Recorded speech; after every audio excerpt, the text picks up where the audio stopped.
Prepárate para una inmersión histórica a la frontera de Nueva España. ¿Un viaje al pasado? Hoy vamos a adentrarnos en un mundo de acero, cuero, caballos y polvo. Hablaremos de los dragones de Cuera. Y seremos testigos del choque entre dos titanes, los comanches y los apaches. Dos pueblos guerreros que lucharon por la supervivencia en un territorio en constante cambio. ¿Te has preguntado alguna vez cómo un solo animal pudo cambiar el destino de un continente? El caballo. Hoy desvelaremos esa historia.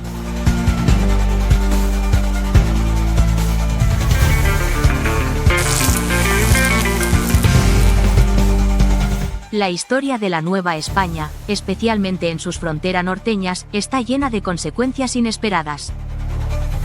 Iniciemos por los dragones de Cuera. Su nombre ya evoca imágenes de guerreros legendarios. ¿Quiénes eran estos hombres? ¿Y por qué fueron creados?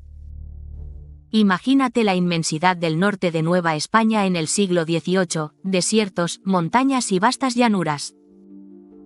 Un territorio tan bello como peligroso. Para protegerlo, el rey Carlos III, buscando una solución eficaz, ordena la creación de los dragones de Cuera en 1772. Estos soldados reclutados entre criollos y mestizos conocían la frontera como la palma de su mano. Espera, para los que no estamos tan familiarizados con la época, ¿puedes explicar quiénes eran los criollos y mestizos?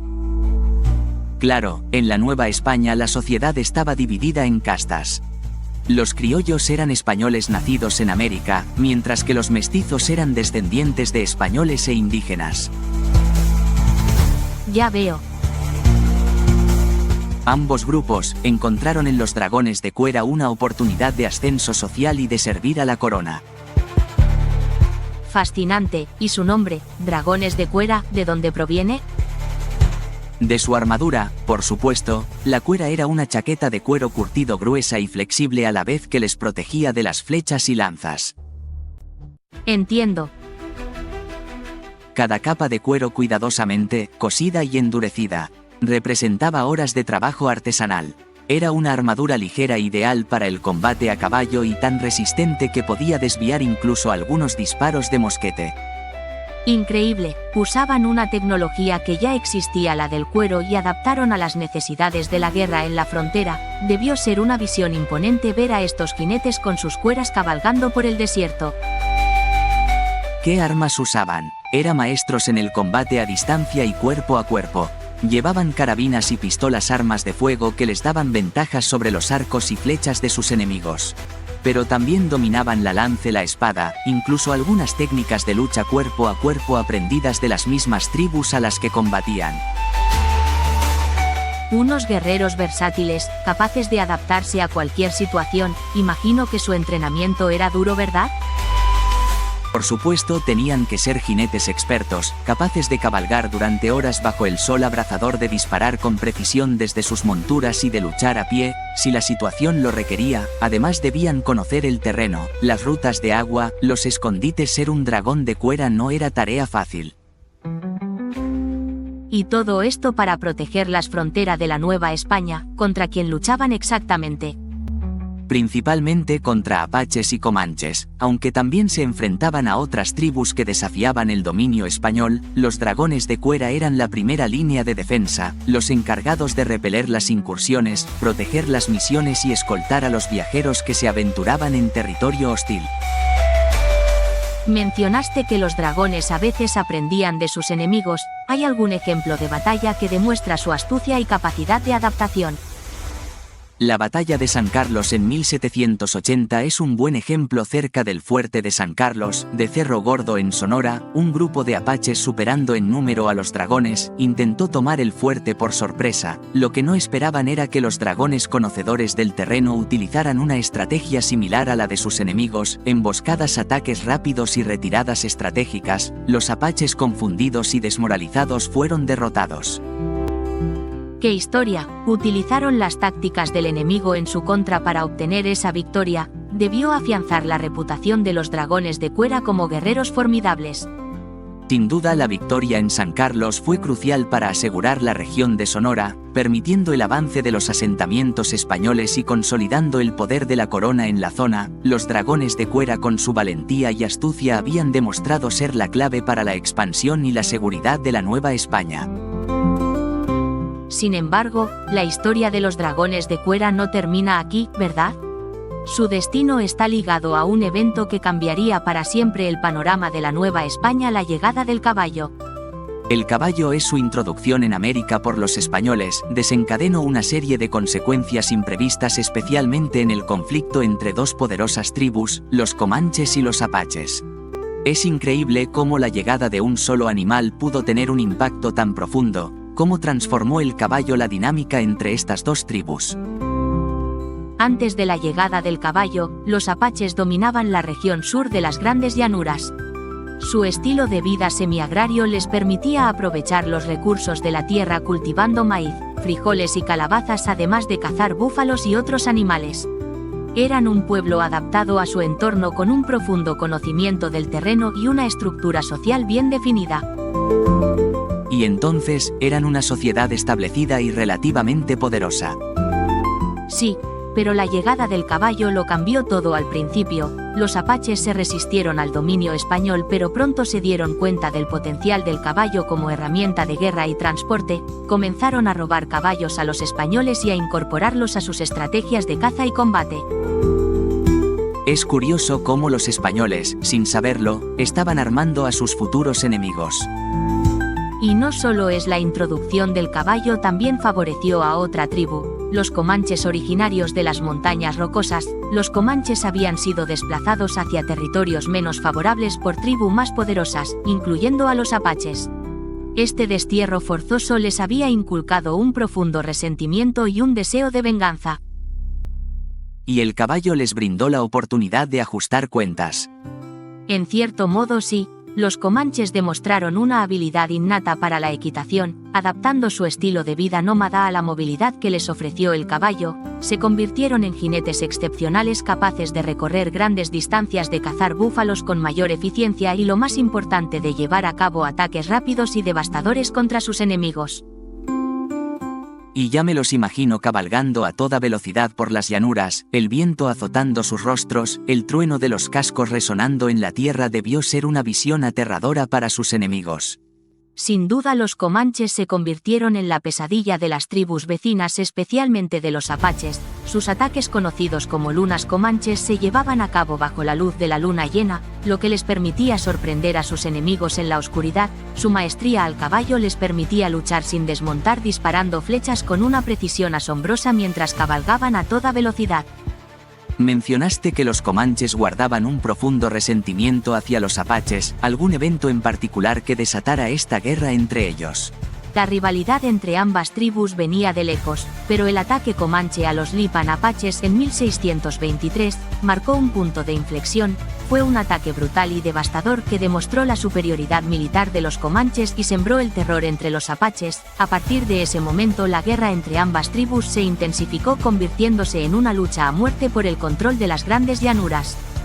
Es impactante, como la introducción del caballo no solo cambió las tácticas de guerra, sino que también exacerbó las rivalidades existentes. ¿Cómo reaccionaron los españoles ante la escalada de violencia? Al principio intentaron mantener una posición neutral, pero la creciente amenaza comanche les obligó a replantear su estrategia. Un grupo de apaches, debilitados por los constantes ataques comanches, acudieron a los españoles en busca de protección a cambio de su lealtad y de su conversión al cristianismo. Los apaches solicitaron a los españoles la construcción de un fuerte en su territorio. Así nació el fuerte de San Saba, un intento desesperado de los apaches por frenar el avance comanche. Los comanches lo vieron como una traición, una ofensa, que no podían tolerar. En 1758, una fuerza de más de 2000 guerreros comanches atacó el fuerte de San Saba. La batalla, conocida como la Masacre de San Saba, fue una demostración de la ferocidad y el poderío militar comanche. Los españoles, superados en números, sorprendidos por la furia del ataque, sufrieron una derrota humillante. El fuerte fue destruido, la misión arrasada y los soldados y sacerdotes españoles masacrados sin piedad. Una victoria aplastante para los comanches. ¿Qué consecuencia tuvo esta masacre? La masacre de San Saba dejó en evidencia la incapacidad de los españoles para controlar la situación en la frontera. Los comanches, envalentonados por su victoria, intensificaron sus ataques, extendiendo el terror por toda la región. Los españoles, conscientes de su vulnerabilidad, se vieron obligados a buscar una solución pacífica al conflicto. Tras años de negociaciones, lograron firmar un tratado de paz con los comanches en 1785. Y este tratado puso fin a la guerra entre comanches y apaches. No exactamente, el tratado establecía un acuerdo de no agresión y comercio entre españoles y comanches, pero lo más significativo fue la alianza que sellaba entre ambos pueblos contra un enemigo común, los apaches. Este pacto culminó en 1790 como un ataque conjunto hispano-comanche contra los Lipan apaches, que sufrieron una nueva derrota devastadora. Es increíble cómo los españoles, buscando la paz, terminaran aliándose con los comanches, perpetuando el ciclo de violencia contra los apaches. Sí es, la búsqueda de la estabilidad a menudo tiene consecuencias inesperadas. En este caso, la alianza hispano-comanche, aunque efectiva a corto plazo, tuvo un precedente peligroso: dividió a las tribus nativas, fomentando la desconfianza y la rivalidad entre ellas. Esto a largo plazo facilitaría la expansión de otros colonizadores, los angloamericanos, que aprovecharían la debilidad de las tribus divididas para avanzar sobre sus territorios. Una historia llena de giros inesperados y consecuencias a largo plazo. Me pregunto cómo afectaron estos eventos a la vida de los dragones de Cuera. Los dragones de Cuera, como guardianes de la frontera, se encontraron en medio de este complejo juego de poder. Su papel en la protección de los intereses españoles se volvió aún más crucial, en un contexto de alianzas cambiantes y tensiones crecientes. Pero para entender su destino debemos adentrarnos en las últimas décadas del dominio español en la Nueva España. Hemos llegado a la última parte de nuestro viaje y tengo mucha curiosidad por saber qué pasó con los dragones de Cuera. Su historia, entretejida con la guerra comanche-apache, nos ha mostrado una Nueva España llena de tensiones y cambios. Exacto, a principios del siglo XIX el panorama político de la Nueva España se convulsionó, ¿verdad? Los movimientos independentistas ganaban fuerza. Y en 1810 estalló la guerra que pondría fin al dominio español en América.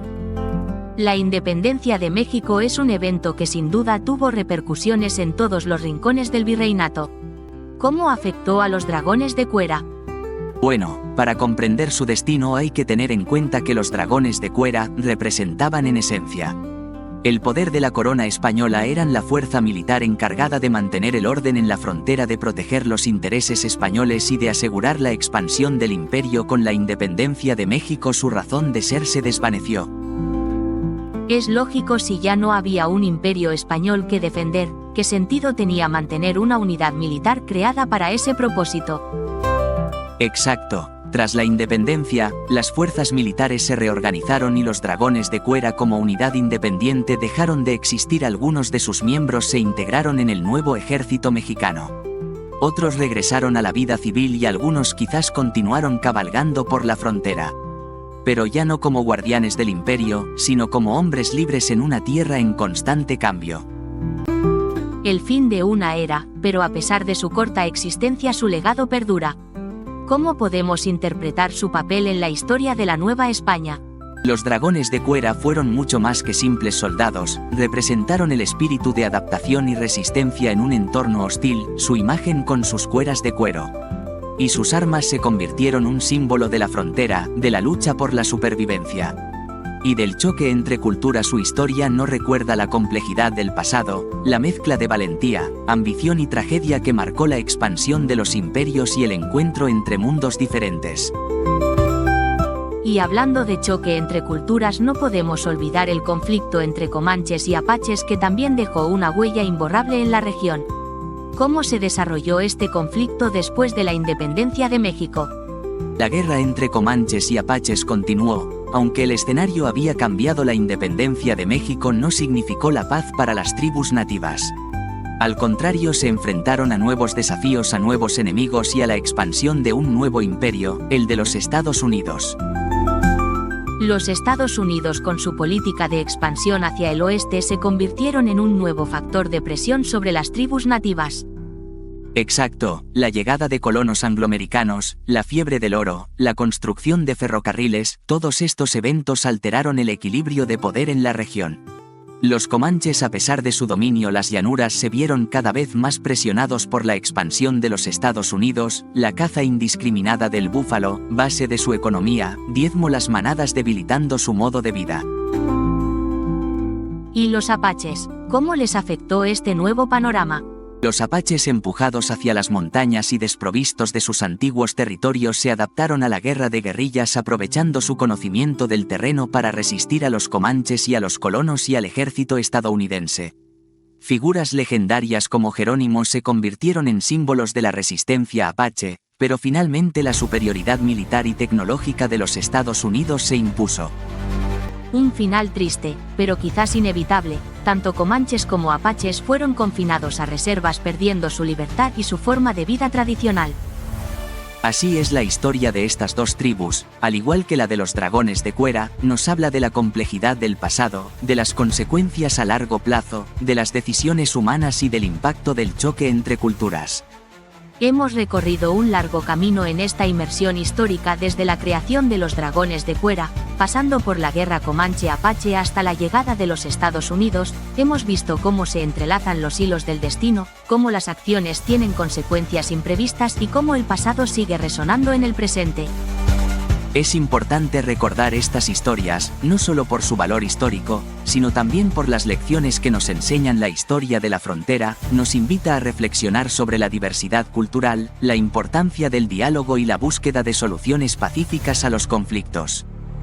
Una reflexión necesaria en un mundo que aún se enfrenta a los desafíos de la convivencia entre culturas, y con esta invitación a la reflexión, damos por concluida nuestra inmersión histórica. Esperamos que te haya resultado tan fascinante como nosotros. Hasta la próxima.